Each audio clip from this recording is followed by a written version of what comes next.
Hi, everyone, and thanks for being here today. We are 1 minute before the top of the hour.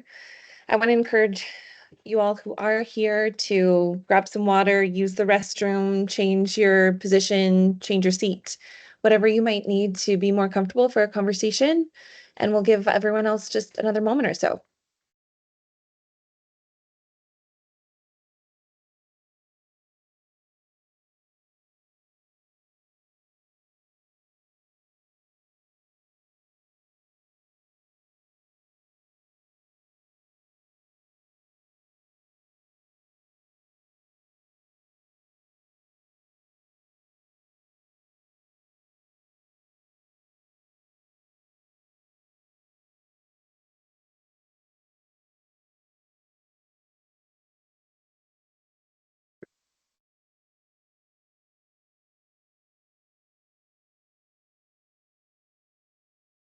Okay, I'm going to get everything up and started, seeing we're right here at 12 Central Time. I want to welcome everyone. Good afternoon. Thank you for being here today. It is absolutely a pleasure to have this conversation and to do these workshops with you all. My name is Danielle Teal. I'm happy to work super closely with Heidelberg on their wellness program. And I'm a Sharecare employee. I have a book of business that I oversee at Sharecare, but I also manage our team of health promotion specialists. And this is really my passion. To help guide them and myself and Sharecare on how to make our digital experience more digestible for you, for the members, and to help you improve your health through events like the one we're doing today.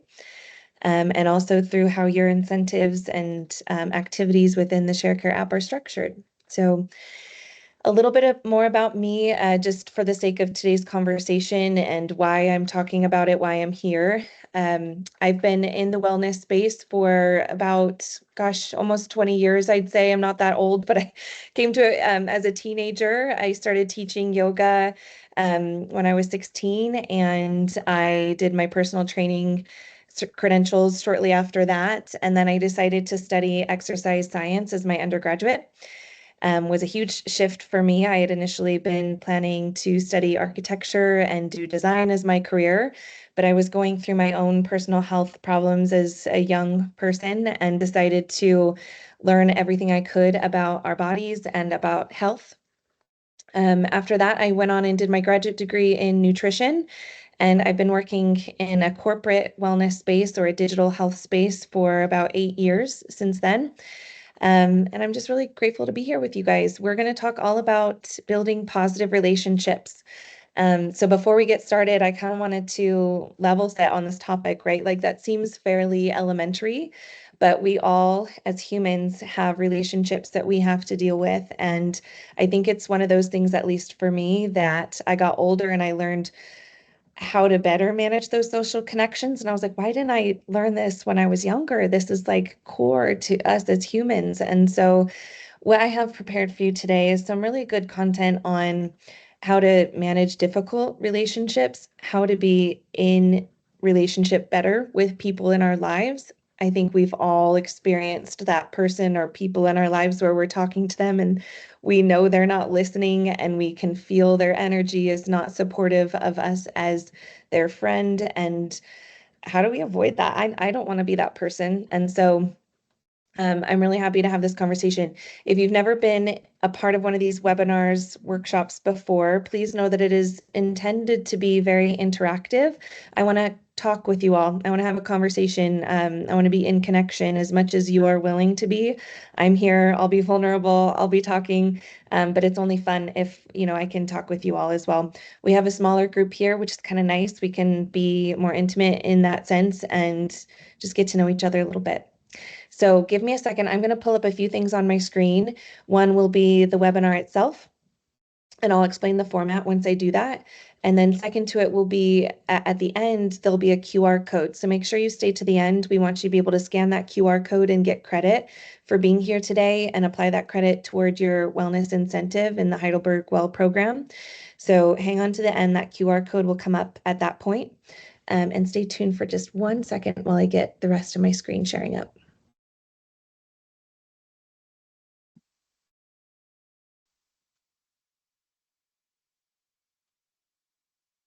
Okay, now I'm in presenter mode, so I cannot see the audience, but if someone could come off mute, if you're able to, I guess that's important to check as well from a tech perspective, and let me know that you can see my screen.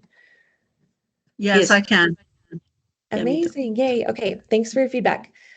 So you see the topic here, building positive relationships and the effect on your health. I've already kind of set the foundation for why we're talking about this, what it's all about, but what's kind of cool about this presentation specifically is we'll talk about the science behind these social and communal connections and how they affect our bodies and our longevity. So that's a fun aspect of this. If you haven't been on one of these before, the format is actually this video format. And so fortunately, we'll not be looking at a flat PowerPoint deck. We'll be looking at a nice video format, and I'll have co-presenters with me. So we have what we call field experts in these video segments that will chime in and put their input, their expertise on these different segment topics that we'll look at. And then we'll pause the video, I'll facilitate discussion, and that's when I would love to hear from you all as well. So I'm going to roll the footage for just a few moments, and then we're going to stop on an agenda screen and we'll take a closer look at exactly what we'll be speaking about today.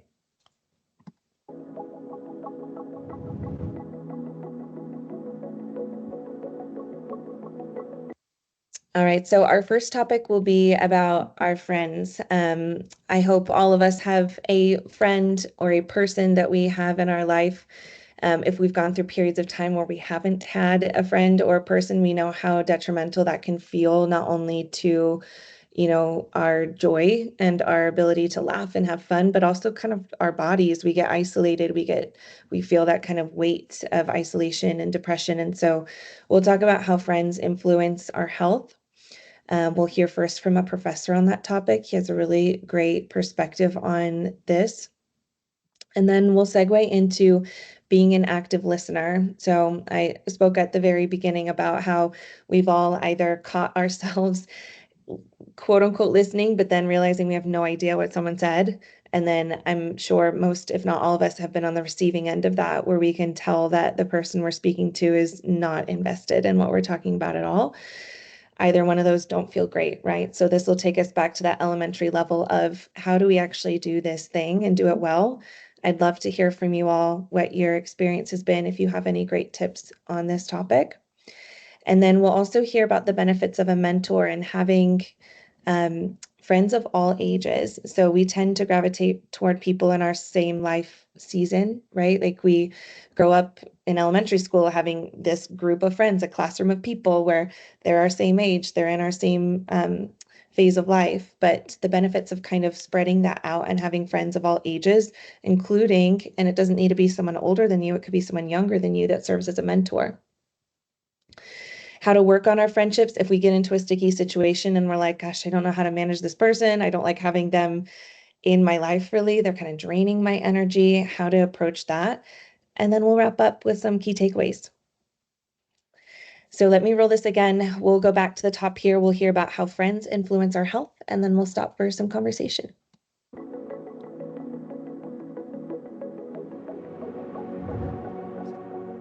I'm not going to say that networks are the only thing, right? You definitely have to do other positive things. You have to educate people. You have to make the incentives right. You have to also try to get people to help each other. I think once we start integrating the information, using friends as data to make better predictions about who's at risk, and also use friends as motivators to try to help people to make these positive changes, then we're really going to see the next revolution in personalized medicine. And these are early days. I think that, these are good first examples, but I think it's going to get even better, because what we have found in interventions like our voting study interventions is that you can get multipliers of 4 to 5 to 1 if you actually do the intervention right, because that's really how much one person's behavior can change and spread and ripple through the network to affect other people. Clearly, the research shows that you shouldn't get rid of unhealthy friends. When you're choosing new friends, I think what the research says is that if you choose healthy friends, that you're more likely to be healthy yourself. I think we're going to see a revolution in this decade in terms of how we use friends. We're going to be using friends data to do risk prediction. We're going to do a much better job of figuring out who's at risk and who's not at risk for certain outcomes like weight gain or a heart attack, diabetes, by looking at the outcomes of a person's friends. And so I do think that there's going to be this role for specialty social networks online to supplement the general kind of health communication that goes on Facebook. And maybe what ends up happening is there's some communication between those networks that we take advantage of in order to bring that information into the healthcare system in order to be able to use it to make everybody healthier. Even though I might only have a small effect on you as my friend, that you are connected to 5, 10 other people, and they're each connected to 5 or 10 other people. There's this exponential power.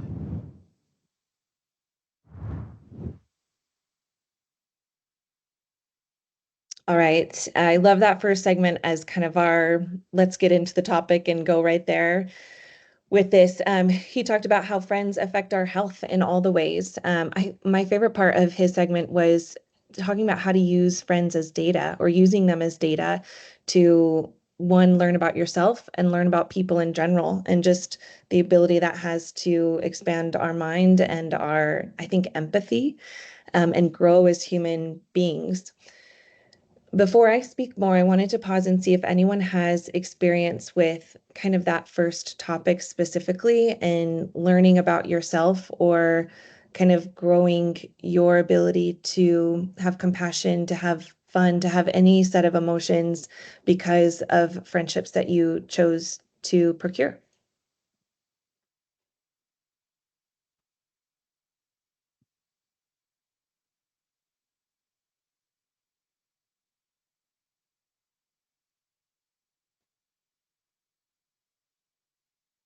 It could be friends or could even be like, social networks or community networks.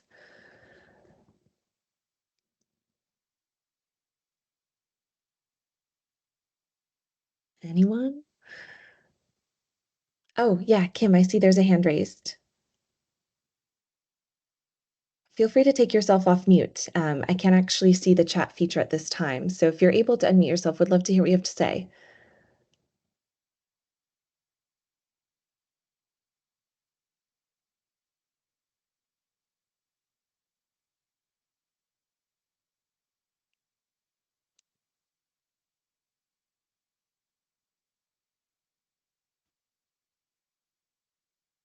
I might. Sorry, just making sure there's nothing in the QA or chat because I'm not hearing any voice.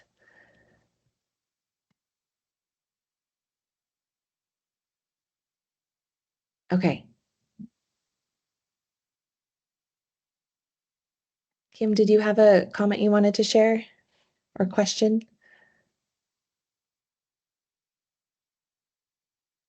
All right, well, feel free to interrupt me, unmute yourselves at any time. I will go ahead and share just generally as I've gotten older, I've realized that I've stepped away from more of a people-pleasing perspective with friendships, where my mentality used to be, oh, I hope they like me. And now as I'm older, I have more of the mindset of, oh, I hope I like them. And I feel like I have really nourished that side of me where I can be in a group of people that I absolutely feel so much joy from, as opposed to like, oh, I don't want to see that person or I don't want to see that person. Like, I feel really loved and nourished by the circle I have because I've just chosen to be more authentic to me. And people that perhaps are aligned with that energy are attracted to each other. And so I found that attraction in that like very fulfilling friend circle. Um, and I think that started with one choosing me and choosing who I am and being confident and loving who I am, and also using people as data and understanding, do they drain me? Do they fill me? And kind of being okay with either scenario and moving forward and making that choice with who I keep close. The other thing that we can't move forward without obviously addressing is the ways that friends affect our health physically, emotionally, spiritually, mentally. I mean, one is the more we're in connection with people, the more we can learn about ourselves, the more we can learn from them about their health, about our own health, about their mom's health, about their sisters. That's like he said, there's so much power and exponential power in these relationships where you might have 5 people who each know 10 people, who each know 25 people. And so there's a lot of education that can come from that. And in so doing, we're able to then better nourish our own health, We're also elevated in our health. I don't know if you all have experienced, again, feel free to chime in, being with a group socially and feeling very uplifted and kind of getting this like dopamine hit from it and carrying that out to your next interaction and then your next interaction. Now, of course, there's a point, at least with me, where I've socialized so much that I feel exhausted. And so it's obviously a balance, right, between that kind of surge of energy and that depletion of energy. Any thoughts or questions or experiences before I move forward? I'm going to say that I agree with you. A good interaction with friends is very, it's a mood booster. Yes, a mood booster. That's the term I needed that I couldn't put my finger on. Yeah, absolutely. I've noticed even at work when I have a good interaction with a friend, I'll take it to my meeting and I feel more, my next meeting, it carries through that positivity. And when we don't have that for a long period of time, we can also feel it on the opposite side, a mood downer. So you can imagine how much that consistency of good connections plays into our health over time, um, as well as our mentality, how we're able to find joy in situations. All right, let's move forward to our next segment. This is going to dial in a little bit more specifically on our interactions with people and how to be an active listener, which, as we all know, can help strengthen our relationships and build trust. Communication is so key. We all as adults know that. And it's the, tale as old as time with communication. But it can literally be the key to success or the pitfall in every relationship. So let's tune in on how to be an active listener. This next section doesn't have a moderator. There are facts and text that will come across your screen. So make sure you can see the video that I have up.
Okay, before we dive into these specific questions, I want to ask you all if you've ever been in that situation where you're talking about something that's very meaningful to you. The person is kind of assuming that negative body language that was described in that segment.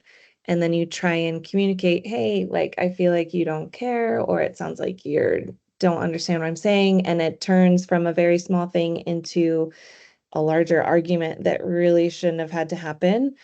Um, People get very defensive about this topic too. People are defensive of themselves. And so it's hard to then course correct a miscommunication that could have just been improved by this active listening concept. And we don't need to share specific examples. I kind of just wanted to put that out as a rhetorical thought on how potentially simple it can be to avoid something that could spiral out of hand. So let's work through these. I'm going to read them off, and then if you all feel inclined to share, I would love to hear from you. The first is, do you multitask when people are speaking to you? And I would counter that too with, do you notice people multitasking when you're speaking to them? Are you thinking about how you're going to respond when they're talking, which then, of course, takes your attention away from what they're saying? Do you have a habit of interrupting or offering unsolicited advice? I think this one is so intense. People will cut in because they're so eager to say what they want to say when it's really not about the person listening, it's about the person talking. When you disagree or dislike what someone is saying, what does your body language say as a response to that? So, I mean, I think we've all probably been at fault for this, and I don't think we need to come off mute and share that. But is there anything that you all have found has been successful for you in relationships while working through this concept? Any tips that anyone has, or any experiences that they've had being on the receiving end of this and how it made them kind of react? Would love to hear from you all. For myself, I try to be mindful when I have a conversation about my body language and like eye contact, and just provide interaction as a general to see.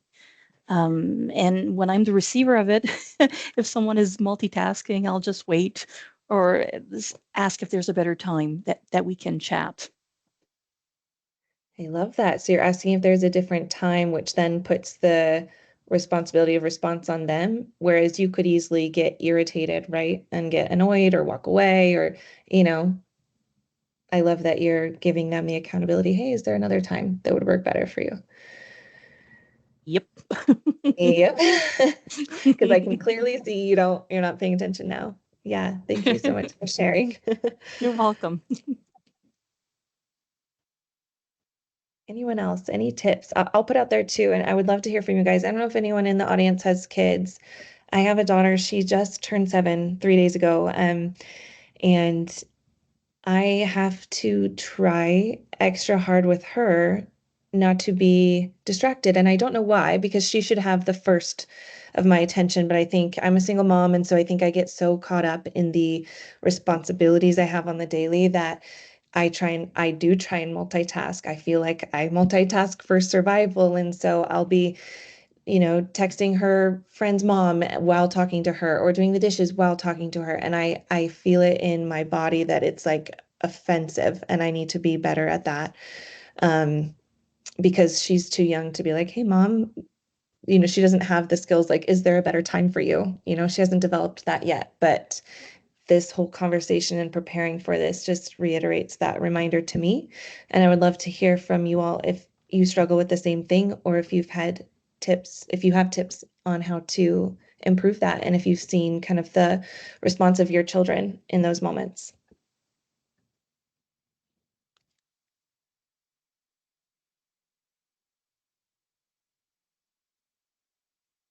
And if you're putting comments in the chat, I am not seeing them. Let me see if I can access them via my phone. Okay. Yeah. So let me share these with the group. A few comments in the chat. This one probably came from the previous segment, but Melanie shared, if you have good friendships, it can help lower your blood pressure. But if you disagree, it can hurt your blood pressure also. Yeah. Spiritually, we tend to gravitate to those who believe the way we do, and that can be very beneficial. Yeah. Yeah. I think we all as humans want to we want to find connection. We want to feel validity. We want to feel seen. We want to feel understood. And so having those people like us that share those same opinions is so comforting spiritually and in other ways, like you said. To our second segment that we just watched about being an active listener, Kim shared, I have made a habit of setting my phone aside when having a conversation with someone because I have read about the power of doing that to help the person you are speaking with to feel like a priority. 150% yes. And how silly is it that it can be difficult to do that, right? Like we get so addicted to our devices that just leave it in another room. But for some reason, sometimes that feels difficult because we have everything on our phone. We have the weather, we have our text message, we have our work email, we have our personal email, we have our mom maybe needing us, we have our kids that might chime us. Like there's everything that needs us on our phone. And so it feels stressful in situations to be like, I'm going to put that away. But I definitely myself want to do a better job of that. So thanks for sharing, Kim. Okay, a question to the group. So I'd love to hear your all's response to this. I have a question. What do you do when someone doesn't realize you are too busy to talk and continues to converse with you, even if you have said you don't have time right now? Yeah, that's my 7-year-old. I might sometimes be like, okay, tell me later. I want to hear what you have to say, but she'll just keep going. Would love to hear advice from the group.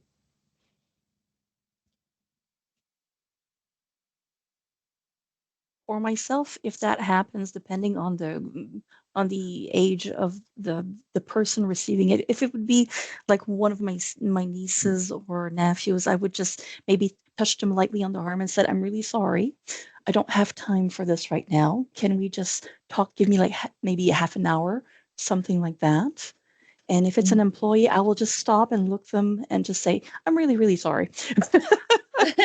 But we need to schedule a meeting or something that I'll make sure to have my specific time just for you. Yep. I think that's a great point to bring it to the workforce as well. I mean, there's a different dynamic right at work. There's like this expectation that you can talk all the time, whereas we might feel more comfortable expressing those boundaries with our personal relationships. And we can have the space to say, hey, I need to talk about this another time. And we would expect mutual respect. It's like at work, sometimes there's different expectation. No, I need you to do this now. I need you to talk to me now. I need this answer now. And so I love that expression you just made of kind of setting a precedent for yourself in the workforce as well. For me, for the kids, as you mentioned, I will let them speak because when you shut down them once or twice, they will stop talking to you. So that's why if they start talking, I think they should talk. They should say, because it's really important, like on their minds, like something is really important and they want to communicate. If you interrupt or I noticed that with my son, then he's 9, so he stops like talking.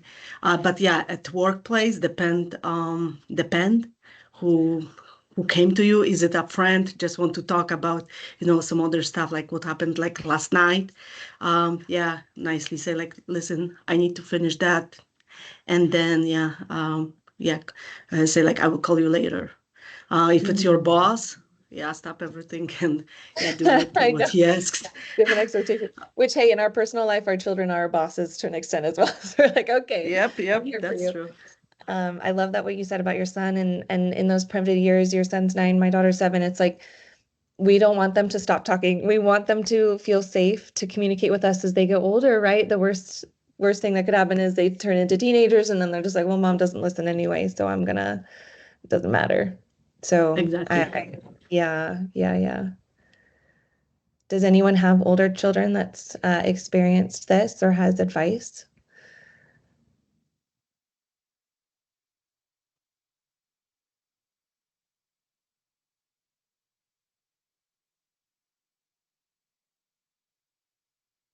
Okay.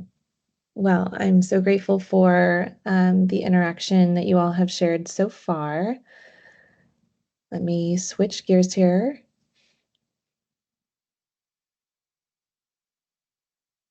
And get my notes back up on this next section. So we're going to move to our next section on how we can nurture ourselves in relationship and hear more about that age span and having a mentor. So stay tuned for this next segment.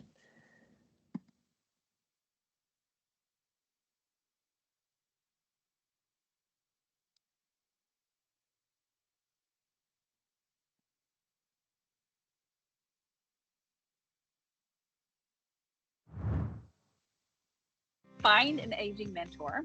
It doesn't matter how old you are, you should find someone that is further down the line than you. And no matter how old you are, you need to find someone who is behind you in the aging process.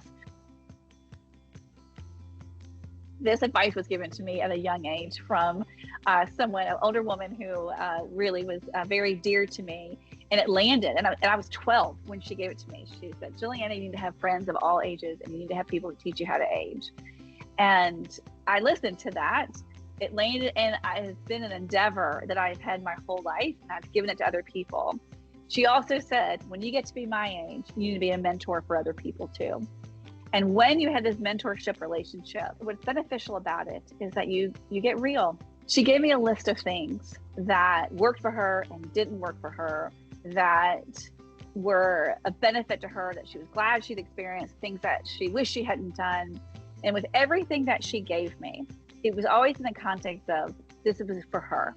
But it wasn't telling me how things should be. It wasn't telling me that her way was the right way and the only way. It was, this is how I went about things. And that allowed me, one, to have ideas, to have modeling of someone who I thought did things in a very healthy and positive ways. And it allowed me to still have room to decide these things on my own. Relationships have an enormous impact on how we view ourselves, how we view our importance and our place in life, our purpose. I think it has an enormous impact on what we see in modeling of how relationships should be, how people who are happy and fulfilled and content behave in relationships, all sorts of relationships in their life. And we learn a lot. There's a lot that you can learn by doing self-reflections and doing the work to find out who you are. But we learn different things by being in relationship with others. We find the places that rub up against others. We can find patterns of how we're showing up with other people. And we can learn that so much of our reason of being here and connecting with others is to be in relationship with others, to learn, to grow ourselves, and to help others learn and grow. Oof, that one is my favorite section. I hope you all really enjoyed it. Let's kind of review what she said. So a few things that stuck out to me is her comment about being in relationship to learn who you are. Have you guys ever thought about it that way?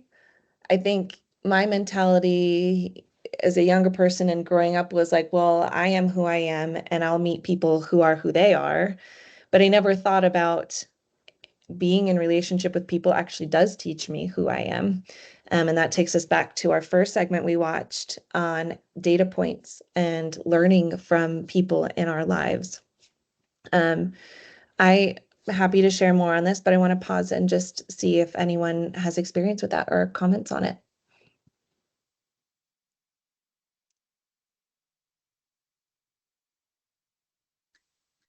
I think that having a mentor that is older than myself, it brings another perspective and often wisdom on situation, another bird's eye view to it. I've had colleagues and I had family members as well who fit in that category. Yeah. Yeah. How valuable is it as you get older? I don't think we maybe recognize the benefit of that when we're younger, right? But for me, as I've been hitting my mid-30s, I'm like, whoa, like mortality, the idea of that is a little more intense than it was in my 20s. And it can kind of feel heavy on me. And so to have people in my life that are older that can kind of express their experiences at older ages is super comforting because otherwise I think I would spiral. Very true. Yeah. Yep. Anyone else? Does anyone feel like they're a mentor to someone?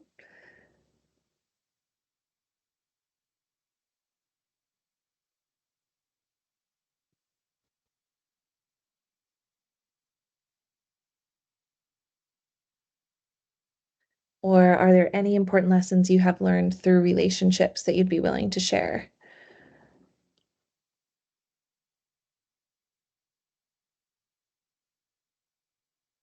I think it's hard to know if we're mentors or not. At least I don't realize it in my interactions. But I know we have a bigger impact that we know about with the people we interact with. Yep. Have you ever had someone tell you kind of after the fact how much you mean to them and you didn't even realize? Yep. I love that. It was Yes. very surprising. I love that. And that's when you know that you're being your authentic self. Like, I don't know, in moments people have shared that with me that just helps me come closer to who I am, and I'll, rethink on the experiences I had with that person and what I shared, and that teaches me about me. It's again data points. So to my initial comment after this segment is being in relationships helps us find out who we are. Being in relationships with people around us might find out who we don't want to be. I've had those situations as well, and it's all data, it's all learning, and it's all growth. And I don't think we as humans can become that ultimate version of ourselves or the version we want to be without these connections and without this life learning. Is someone willing to share any comments that are in the chat? It just requires me to toggle screens a little bit, which is funky. But if anyone's willing to share out loud, if there's any comments in the chat, I would love it.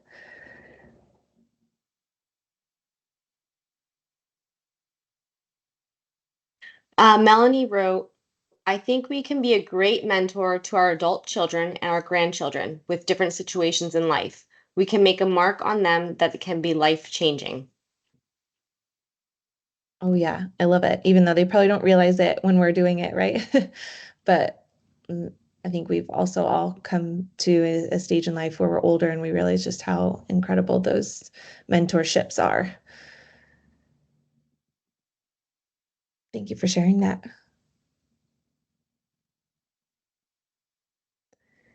Okay, thanks for all your thoughts on that topic. It's so nice to hear from you all throughout this conversation. Let's hear in our next segment on how to work on those friendships that might be a little sticky. Again, this one will be words on the screen without specific commentary, so please tune in to what's coming next.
Okay, I think this one had some really meaningful content on how to manage difficult situations. And I'd love to talk about if anyone's willing to share personal examples, but just a few highlights from that section. I think that the first thing that stuck out to me was approaching the conversation, which is easier said than done, right? Like that's obvious, like have the conversation, try and talk about it. And we all, or we, I won't say we all, but oftentimes people shy away from hard conversations. And so that's step one, is to have the conversation. But I like how that segment said to approach it with gratitude and, prepare for it in a way where you're noting the things that that relationship taught you, the things you're grateful for, maybe the things that you hope for as you potentially choose to stay in that relationship or friendship. But that segment also reminded us not to hang on to friendships for the sake of how they used to be, or if they're continually hurting. Does anyone have an experience with this they're willing to share, or an attempt at this that worked or didn't work?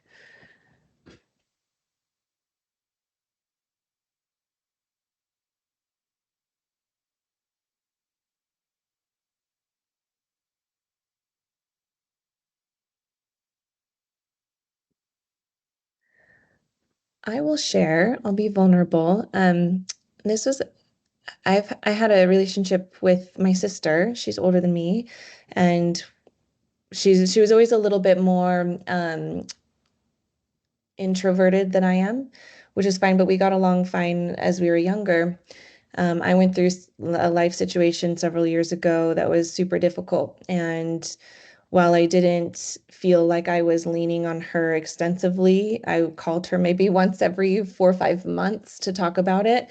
Um, I also would go visit her in Colorado and see her kids and try and foster those relationships between her kids and my daughter. And it felt like a very one-sided relationship where she wasn't reciprocating at all. And definitely did try and have this conversation after certain things had happened, and it wasn't well received, and it wasn't responded to really at all. And it's now been a couple years since I've spoken to her outside of like a Merry Christmas text. And so that was really, really difficult for me and really painful, especially having it being a sibling relationship. And I finally decided that I would be there for her if she called me, if she needed something, but that I couldn't continue to try and foster something that was incredibly one-sided and that was hurting. So I can't say for sure that that was the right choice, but I at least have more peace now. Whereas before it would give me anxiety because I would constantly be trying to be in relationship with her. And I don't think, I know that that wasn't something she cared to do back. Um, and that is a life learning, and we'll see what kind of evolves over time. But it's definitely hard to go through those moments and those actualizations with people that you feel should be a given, in your life.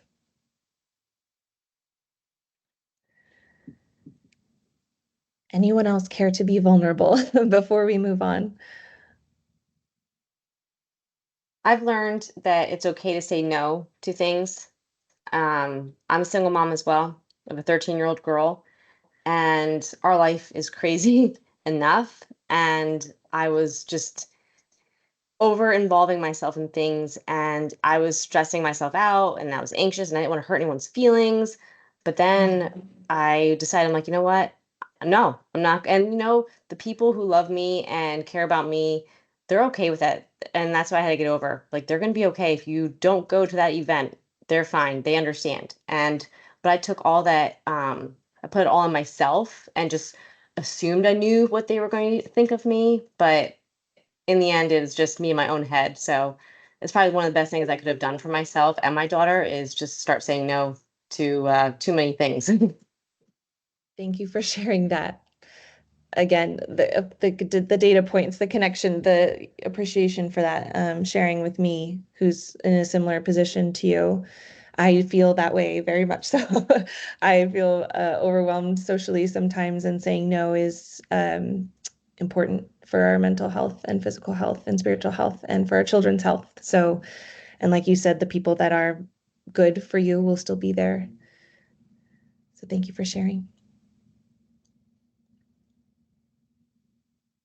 That kind of goes to these, what we have up on our screen here, the 3 essentials for a strong bond. So in my example with my sister, positivity was there on my end. Cooperation, not so much, not reciprocated. Commitment, definitely not reciprocated. And I found that I think she's actually happier too, because this is how she wants it. She kind of wants to be isolated. That's her personality. And so I'm giving her what she wants, and I'm not detracting from my peace by over stressing on trying to maintain that. Any last thoughts before we move into our takeaways section?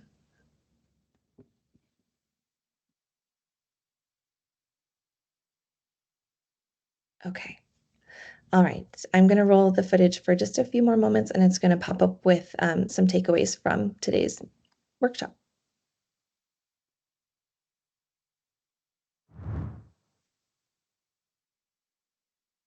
Okay, so at a baseline, we obviously learned that healthy friendships or healthy siblingships or healthy spouse relationships, partners, can be beneficial to our physical and emotional well-being. they can also be detrimental to our physical and emotional well-being. So having the self-awareness to be able to evaluate that, but also putting in the work on our end to have difficult conversations, to be true to ourselves, to hold space for people when they're speaking to us, to hold space for ourselves when we need to talk at another time. These are all kind of self-awareness skills, and it requires effort on our part to be able to evaluate that.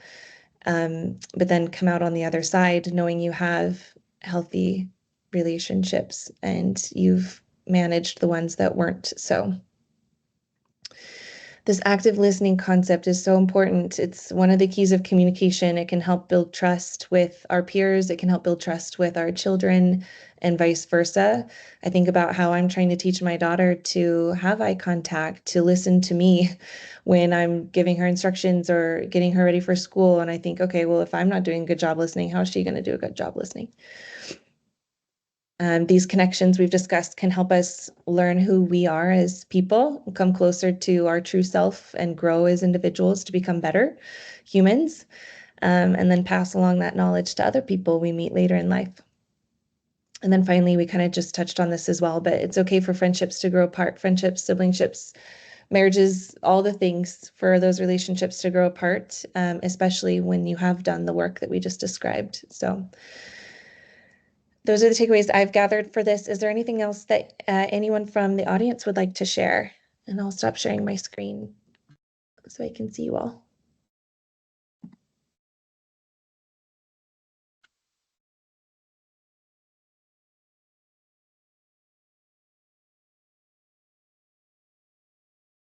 Okay, well, while you're thinking of any last thoughts, I'm going to pull up your QR code. Let me know if you can't see it. It should be up on your screen now.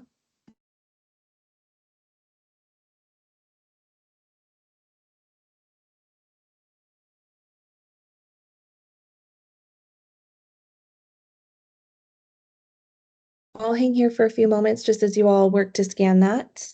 Let me know if you're having any issues.